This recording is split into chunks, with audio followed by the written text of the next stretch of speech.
આજકાલ નકલી અધિકારી બની સરકારી અધિકારીઓ આમ જનતાને ગુમરાહ કરી તેમાંથી લાભ ખાટવાના અનેક બનાવો પોલીસ ચોપડે નોંધાયા છે।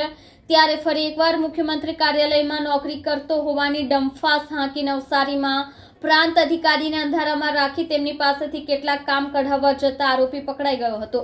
પ્રાંત અધિકારીએ વાતચીતમાં પકડી પાડતા નકલી અધિકારી વિરુદ્ધ ફરિયાદી બની નવસારી ગ્રામ્ય પોલીસ મથકમાં ફરિયાદ આપતા નકલી ઓફિસરને અંતે ધરપકડ થઈ છે।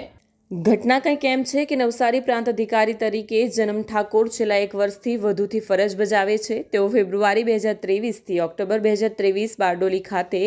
પ્રાંત અધિકારી તરીકે ફરજ બજાવતા હતા। ત્યારે નીતેશ ચૌધરી નામના ઈસમે પોતે મુખ્યમંત્રી કાર્યાલયમાં ફરજ બજાવતો કર્મચારી હોવાની ઓળખાણ ફોન ઉપર આપી ગુજરાત જમીન પાચવા પર પ્રતિબંધ અધિનિયમ 2020 હેઠળ કોઈક ઉપર ફરિયાદ કરવા જણાવ્યું હતું। તે વખતે પ્રાંત અધિકારીને ફોન ઉપર આરોપી ઉપર શંકા ગઈ ન હતી અને આ મામલે કાયદેસરની સલાહ ફોન ઉપર પ્રાંત અધિકારી દ્વારા આપવામાં આવી હતી।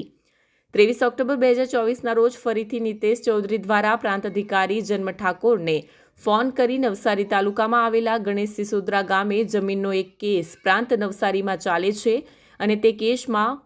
કલેક્ટર અને પ્રાંત સાથે મળીને કેસ પતાવી આપું છું તેવું કહીને કોઈ ઈસમે જમીનના ફરિયાદી પાસે ₹40 લાખ લઈ ગયો છે। આ વાતમાં સત્યતા છે કે કેમ તે ચકાસવા માટે પ્રાંત અધિકારીને વર્દી સોંપી હતી, જેથી પ્રાંત અધિકારીએ મામલે તપાસ કરતા જમીનના ફરિયાદી પાસેથી કોઈએ રૂપિયાની માંગણી કરી ન હતી। આ મામલે પ્રાંત અધિકારીએ નીતેશ ચૌધરીને માહિતી આપી હતી।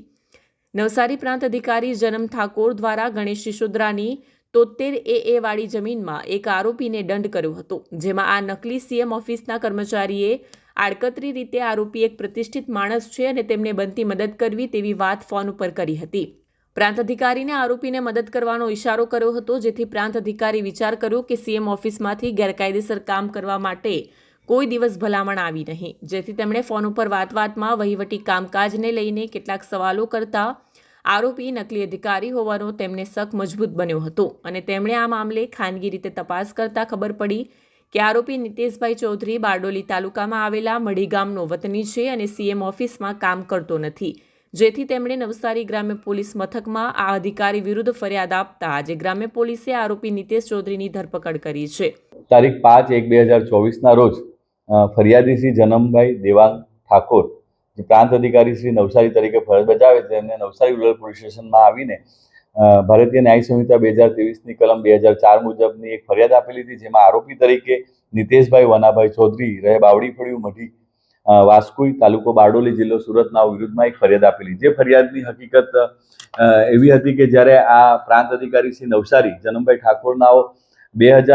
ફેબ્રુઆરી 2023થી ઓક્ટોબર 2023ના સમયગાળા દરમિયાન બારડોલી પ્રાંત તરીકે ફરજ બજાવતા ત્યારે એક ઈસમ નીતેશ ચૌધરી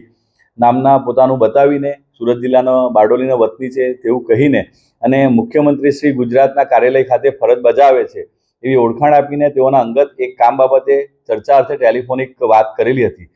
કે જેનો મોબાઈલ નંબર છે 9909131214નો હતો। ચર્ચાના અંતે આરોપીએ એમને લેન્ડ ગ્રેબિંગ બાબતે ગુના બાબતે ચર્ચા કરેલી હતી। તે સમયે આરોપીની વાતચીત પરથી જે પ્રાંત અધિકારી જનમ ઠાકોર સાહેબનાઓને એવું જણાયેલ નહીં કે શંકા ગયેલ નહીં કે આ ઢોંગી છે કે ખોટી રીતે મુખ્યમંત્રીશ્રીના કાર્યાલયની ઓળખાણ આપે છે। બાદમાં જ્યારે એમની બદલી નવસારી પ્રાંત તરીકે થઈ ત્યારે આ જ આરોપીએ 22 કે 23/10/2025ના રોજ ફોન કરીને જણાવેલું કે ગણેશ સિસોદરા કરીને નવસારી તાલુકાનું એક ગામ છે જેની બાબતે એક ફરિયાદી એમની પાસે મુખ્યમંત્રીશ્રીના કાર્યાલયમાં આવેલ છે। એમણે જણાવેલું કે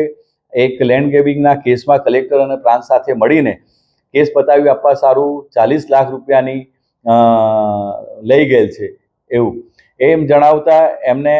તો સત્યતા શું છે એવું આ જે નીતેશ ચૌધરી છે એમણે પ્રાંત અધિકારીશ્રીને પૂછેલું, જે બાબતે એમણે જે કાયદા મુજબ કામ થશે અને કાયદા મુજબની કાર્યવાહી થશે તેમ જણાવીને એમને વાત પૂરી કરેલી હતી। પણ જ્યારે એમણે એવું કીધું કે એમનો કબજો લેવાનો છે અને એમના આ લેન્ડ ગ્રેબિંગ બાબતે એમને મદદ કરવાની છે એવું જ્યારે આ વિનીત ચૌધરી એમને જણાવેલું ત્યારે પ્રાંત અધિકારીને શંકા ગઈ કે આવી કોઈ મુખ્યમંત્રીશ્રીના કાર્યાલયમાંથી કોઈ ભલામણ કરી ના શકે એ બાબતે એમને શંકા જતા એમણે ત્યારે 30/12/2025ના રોજ જ્યારે પાછું એમણે વાત કરેલી ત્યારે એમણે પ્રાંત અધિકારીને પોતાનો સંપર્કથી એવું શક ગયેલ અને તેમણે જ્યારે